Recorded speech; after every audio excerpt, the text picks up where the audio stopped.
ప్రభు అయినటువంటి యేసుక్రీస్తు నామానికి స్తోత్రాలు. అందరికీ ప్రైజ్ అలాడ్. ఈ దినము నాడు దేవుడి వాక్యం చూసుకుందాం. 31వ కీర్తన గ్రంథము 24వ వచనములో ఒకటి చూసుకుందాం. యెహోవా కొరకు కనిపెట్టుకొని వారలారా, మీరందరూ మనసున ధైర్యము వహించి నిబ్బరముగా ఉండండి అంటున్నారు. ఎవరంటున్నారు ఈ మాట అంటే దావీదు గారు అంటున్నారు. దావీదు గారు ఎన్నో ఇరుకులలో, ఇబ్బందులలో, శ్రమలలో ఉన్నప్పటికీ అతను యెహోవా అందరినీ రక్షించువాడు, సురక్షితంగా కాపాడువాడనేది రుచి చూశాడమే కాదు, ఆయన జీవితంలో అది కలుగజేస్తాడు దేవుడని విశ్వసించిన దావీదు రాజు అంటున్నాడు అక్కడ, యెహోవా కొరకు కనిపెట్టుకొని వారలారా, మీరందరూ మనసున ధైర్యం తెచ్చుకోండి, మీరు అధైర్యపడద్దు, మిమ్మల్ని దేవుడు విడిపిస్తాడు, దేవుడు రక్షిస్తాడు. మిమ్మల్ని దేని కొరకు మీరు ఎదురు చూస్తున్నారు, ఆ ఎదురు చూసిన దాన్ని ఒక్కసారి దేవుడి సన్నిధిలో మీరు జ్ఞాపకం చేయండి. దేవుడే సహాయపడతాడు మీకు.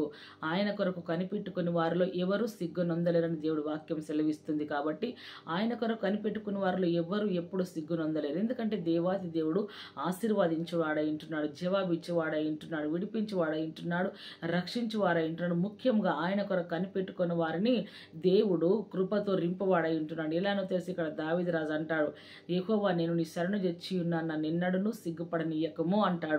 ఆయన శరణు వచ్చిన వారిలో ఎవ్వరూ కూడా సిగ్గుపడలేరు. కాబట్టి ఆ విధంగా అడుగుతున్నాడు. అడగడమే కాదు, ఇక్కడ అంటాడు ఏమని, ప్రాకారంగా ఇల్లుగా ఉండు, నాకు ప్రాకారము గల ఇల్లుగా ఉండు, నీవే నాకు కొండ కోటగా ఉండండి ప్రభువా అని అడుగుతున్నాడు. నీ నామమును బట్టి నాకు త్రోవ చూపండి, నాకు ఆశ్రయ దుర్గము నీవే అంటున్నాడు. ఎందుకు అంటున్నాడు అనంటే మాటలన్నీ దావీదు రాజుకు ఉన్న ఇబ్బందులలో, ఇరుకులలో దావీదు రాజు దేవుని బ్రతిమిలాడుకుంటున్నాడు. దేవా నీవే నా ఆశ్రయము, నీవు నాకు ప్రాకారం గల ఇల్లుగా ఉండండి, నన్ను సిగ్గుపరచకండి, నా కొండ కోట నీవే, నీ నామమును బట్టి నాకు త్రోవ చూపి నాకు నీవు ఆశ్రయ దుర్గముగా ఉండు ప్రభువా అని దేవాది దేవుణ్ణి వేడుకుంటున్నాడు. నీ శత్రువుల చేత నన్ను చెరపట్టలేదు, నీవు శత్రువుల చేత నన్ను చెరపట్టలేదు ప్రభువా.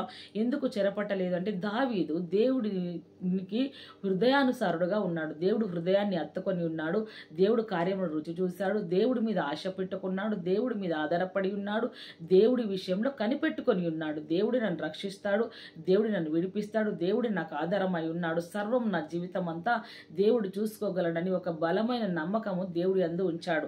ఎందుకు ఉంచాడంటే ఆయన విశ్వసించాడు. ఇక్కడ అంటాడు దేవుడి వాక్యం సెలవిస్తుంది ఏమనంటే, యెహోవా విశ్వాసులను కాపాడునని దేవుడి వాక్యం సెలవిస్తుంది.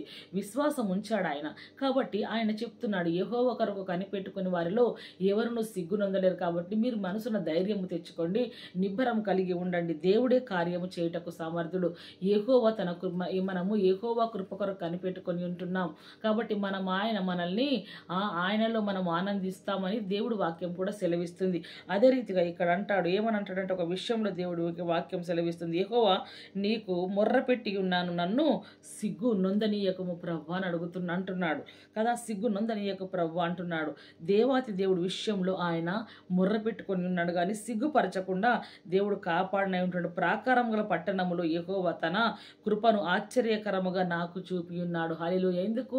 ఈ దేవాతి దేవుడి మీద దావీదు ఆశ పెట్టుకొని ఉన్నాడు కాబట్టి దేవుడి కృపనట ఎక్కడనట, ప్రాకారము గల పట్టణాల మీద, పట్టణములో యెహోవా తన కృపను ఆశ్చర్యకరముగా నాకు చూపి ఉన్నాడు అంటున్నాడు. ఆశ్చర్యకరమైన కార్యములు చేసేది, అవునా ఇలా జరిగిందా, ఇలా విడిపించాడా, దావీదును సింహం నోటి నుంచి తప్పించుటకు శక్తినిచ్చాడా, దావీదును సౌలు చేతి నుంచి తప్పించాడా, శత్రువుల చేతి నుంచి తప్పించాడా, ఆశ్చర్యకరమైన కార్యములు చేశాడా అనే రీతిగా దేవాతి దేవుడు దావీదులా కార్యం చేసినట్లు మనం చూస్తున్నాం. కాబట్టి ఇక్కడ మరొక మాట చూసుకున్నట్లయితే దేవుడు వాక్యం సెలవిస్తుంది ఏమనంటే, నరుల ఎదుట నిన్ను ఆశ్రయించు వారి నిమిత్తము నీవు సిద్ధపరిచిన మేలు ఎంతో గొప్పది. ఎవరి ఎదుట? నరుల ఎదుట.